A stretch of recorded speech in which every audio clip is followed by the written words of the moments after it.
Nokia 6 முதல்ல HMT global இந்தியாவுக்கு எடுத்துகிட்டு வரையில அந்த செக்மெண்ட்டில் இருக்கிற எல்லா ஃபோன்ஸுமே அதோட பெட்டராக பர்ஃபார்ம் பண்ணிச்சு கிட்டத்தட்ட. ஆனால் இப்போ கடைசி ஒரு சில லான்ச்சஸாக நோக்கியா பிராண்டில் ஹெச்எம்டி குளோபல் விட்டுட்டு இருக்க எல்லா ஃபோன்ஸுமே ரொம்பவே ப்ரைஸ் அக்ரெசிவாக எடுத்துகிட்டு வந்துட்டு இருக்காங்க. முன்னாடி வந்துட்டு அதுக்கு வெறும் stock Android plus Nokia fans தான் வாங்கிட்டு இருந்தாங்க. பட் இப்போ நல்ல value for money phones launch பண்ணிட்டு இருக்காங்க. இந்த 5.1 கிட்டத்தட்ட best value for money phone HMD global launch பண்ண நோக்கியாலே. இது எப்படி பர்ஃபார்ம் பண்ணுச்சு? நான் இதை கிட்டத்தட்ட ஒரு வாரம் மேலே என்னோட ப்ரைமரி ஃபோனாக யூஸ் பண்ணேன். ஸோ அதை பற்றி இந்த வீடியோவில் பார்ப்போம். கைஸ், என் பேர் ஆஷ். நீங்கள் பார்த்துட்டு இருக்கிறது C4 டெக் தமிழ். பார்த்ததுக்கப்புறம் வீடியோ பிடிச்சிருந்துச்சுன்னா மறக்காம கீழே இருக்கிற தம்ஸ் அப் பட்டன், சப்ஸ்கிரைப், பெல் ஐகான்ஸ் இதெல்லாம் ப்ரெஸ் பண்ணுங்கள். இப்போ நம்ம வீடியோக்கு போகலாம்.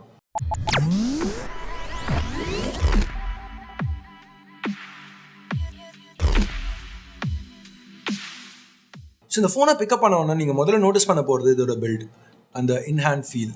பில்ட் குவாலிட்டின்னு பார்க்கல இது ரொம்பவே சாலிடாக இருக்குது. ஃப்ரண்ட்டில் பேக்கில் கிளாஸ் கொடுத்துருக்காங்க. ஸோ நல்ல ஒரு ப்ரீமியம் ஃபீல் கொடுக்குது.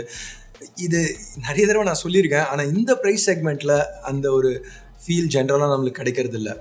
இந்த ப்ரைஸில் இதோட பெட்டரான ஒரு இன்ஹேண்ட் ஃபீல் எந்த ஃபோன்லேயும் இல்லை என்னை பொறுத்த வரைக்கும். ஸோ இங்கே நம்ம நோட் பண்ண வேண்டிய ஒரு விஷயம் என்னென்னா, இது 5.8 இன்ச் டிஸ்பிளே. ஸோ ஒரு கையில் யூஸ் பண்ணுறதுக்கு, சிங்கிள் ஹேண்டில் யூஸ் பண்ணுறதுக்கு ரொம்பவே ஈஸியாக இருந்துச்சு. எனக்கு இதில் ரொம்ப பிடிச்ச விஷயம் என்னென்னா, மேஜராக எந்த ஒமிஷன்ஸும் இங்கே ஹெச்எம்டி குளோபல் பண்ணல. ஹெட்ஃபோன் ஜாக், மைக்ரோ SD ரெண்டுத்துக்குமே சப்போர்ட் இதில் இருக்குது. கிட்டத்தட்ட ஈகோக்கு அப்புறம் இதான் முதல் தடவை இந்த செக்மெண்ட்டில் ஒரு ஃபோனில் டைப் C பார்க்குறோம். ஃப்ராங்காக பேசணுன்னா, இப்போ பிராண்ட்ஸ் எல்லாருமே புது ஃபீச்சர், நாட்ச் அது எல்லாமே அடாப்ட் பண்ணுறாங்க. ஆனால் இன்னமும் பழைய மைக்ரோ USB யூஸ் பண்ணுறது ரொம்பவே மொக்கையாக இருக்குது.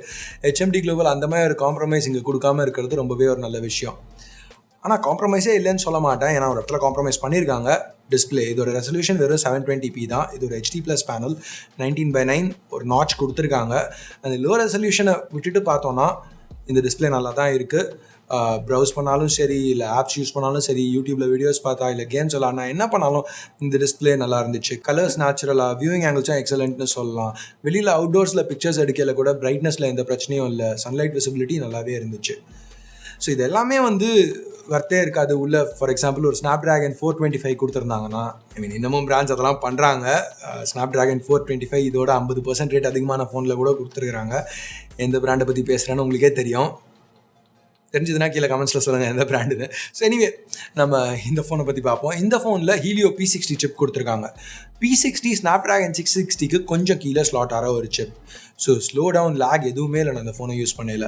சாஃப்ட்வேர்னு வரையில் இங்கே Android 8.1 கொடுத்துருக்காங்க. வெறும் ஸ்டாக் வெனிலா ஆண்ட்ராய்ட் தான். மற்ற எல்லா நோக்கியா ஃபோன்ஸ் ரீசெண்டாக ரிலீஸ் ஆனது மாதிரியே. ஏன்னா இதுவும் Android 1 ப்ரோக்ராமில் தான் ரிலீஸ் பண்ணியிருக்காங்க. ஸோ 2 ஆப்ஸ்க்குள்ளே மாற்றி ஜம்ப் பண்ணுறதோ, இல்லை ஒரு ஃபீல்டில் ஸ்க்ரோல் பண்ணுறதோ எல்லாமே ஃபாஸ்ட்டாக ஸ்னாப்பியாக இருந்துச்சு.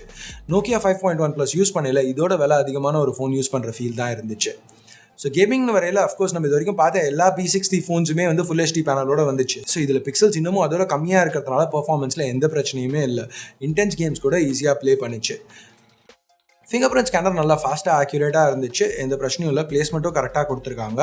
கூகுளோட ட்ரஸ்டட் ஃபேஸ் ஆப்ஷன் தான் ஃபேஷியல் ரெகக்னிஷனுக்கு யூஸ் பண்ணோம். அதுவும் நல்லா ஒர்க் ஆச்சு. ஸோ ஓவரால் பர்ஃபார்மன்ஸ்னு வரையில் இந்த ஃபோனில் எந்த பிரச்சனையுமே கிடையாது. ஸோ மற்ற ஸ்பெக்ஸ்னு பார்க்கல 3GB RAM, 32GB ஸ்டோரேஜ், இது எல்லாத்துக்குமே ஒரு 3060 mAh பேட்டரி கொடுத்துருக்காங்க. ஸோ அதை பற்றி பேசிகிட்டு இருக்கேன். பேட்டரி லைஃப் ஓகேன்னு சொல்லலாம். OnePlus 6 அளவுக்கு இருந்துச்சுன்னு வச்சுக்கோங்களேன். நான் திருப்பி OnePlus 6 எல்லா வீடியோஸ்லையும் சொல்கிறதுக்கு காரணம் என்னென்னா, என்னோட யூசேஜ்க்கு OnePlus 6 கரெக்டாக 1 day தாங்கும். ஸோ அது ஒரு மெஷரிங் ஸ்டிக்காக வச்சு உங்களுக்கு ஒரு ரிலேட்டிவாக ஒரு எக்ஸ்பிளைன் பண்ணுறதுக்காக சொல்கிறேன். ஸோ இதுலேயும் நீங்கள் கரெக்டாக யூஸ் பண்ணிங்கன்னா ஒரு நாள் தாங்கும். ரொம்ப இன்டென்சிவாக யூஸ் பண்ணிங்கன்னா சார்ஜ் பண்ண வேண்டியிருக்கும். அப்படி சார்ஜ் பண்ணணுன்னா இதில் ஒரு 10 watt சார்ஜர் இன்க்ளூட் பண்ணியிருக்காங்க. ரொம்ப ஃபாஸ்ட்னு சொல்ல முடியாது. ஆனால் சாம்சங் மாதிரி 5 watt சார்ஜர் கிடையாது, 10 watts. ஸோ ஓரளவுக்கு ஃபாஸ்ட்டாக சார்ஜ் ஆகும். ஸோ என்னோடய ரெகுலர் யூசேஜ்னு பார்த்தீங்கன்னா ஒரு மணி நேரம் 2 மணி நேரம் கால்ஸ், 30 நிமிஷம் வீடியோ ஸ்ட்ரீமிங், 30 நிமிஷம் ஒரு மைல்ட் கேமிங், கொஞ்சம் pictures, Wi-Fi 4G all day on, social media apps அந்த மாதிரிலாம். ஸோ அதுலேயும் ஒரு நாள் ஈஸியாக தாங்குச்சு. ஸோ அடுத்த ஆடியோன்னு பார்த்தா, ஸ்பீக்கர்லேருந்து வர ஆடியோ அவுட்புட் ஓரளவுக்கு லவுடாக இருந்துச்சு. குவாலிட்டி நல்லா இருந்துச்சு. டிஸ்டார்ஷன் எதுவும் கிடையாது. அதே மாதிரி ஹெட்ஃபோன் ஜாக்லேருந்து வர ஆடியோவும் நல்லா தான் இருந்துச்சு. செல் ரிசெப்ஷன், கால் குவாலிட்டியும் எந்த பிரச்சனையும் இல்லை. குறைன்னு சொல்லணுன்னா ப்ளூடூத் கொஞ்சம் ஓரளவுக்கு பிரச்சனை இருந்துச்சு. ப்ளூடூத்தில் அன்யூசபிள்னு சொல்ல மாட்டேன்.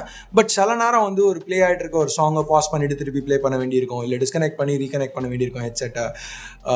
இன்னும் பெட்டராக எக்ஸ்பிளைன் பண்ணணுன்னா, ஒரு நாளைக்கு நான் கிட்டத்தட்ட 3 மணி நேரம் ப்ளூடூத் ஹெட்செட் யூஸ் பண்ணுவேன், இல்லைனா ப்ளூடூத் ஸ்பீக்கரில் பேர் பண்ணியிருப்பேன். ஒன்று கால் பேசுகிறதுக்காக, இல்லைனா மியூசிக் ஏதாவது கேட்டுட்டு இருக்கிறதுக்காக. ஸோ எனக்கு ஒரு நாளைக்கு ஒரு தடவை இல்லை 2 தடவை இது நடக்கும். டீல் பிரேக்கர்னு சொல்ல மாட்டேன், ஆனால் சொல்கிற அளவுக்கு ஒரு விஷயந்தான். ஸோ எனிவே, அடுத்து கேமராஸ்னு பார்த்தா இங்கே பின்னாடி ஒரு 13 mega pixel f2 primary camera, அது கூட ஒரு 5 மெகா பிக்சல் டெப்த் சென்சர் கொடுத்துருக்காங்க. நல்ல லைட்டிங் கண்டிஷனில் நிறைய டீட்டெயில், ஷட்டர் ரெஸ்பான்ஸ் ஃபாஸ்ட்டாக இருந்துச்சு, பொக்கேயும் நல்லா இருந்துச்சு, கலர் ரீப்ரொடக்ஷன் நேச்சுரலாக இருந்துச்சு. டைனாமிக் ரேஞ்ச் கொஞ்சம் ஆவரேஜ்னு சொல்லலாம்.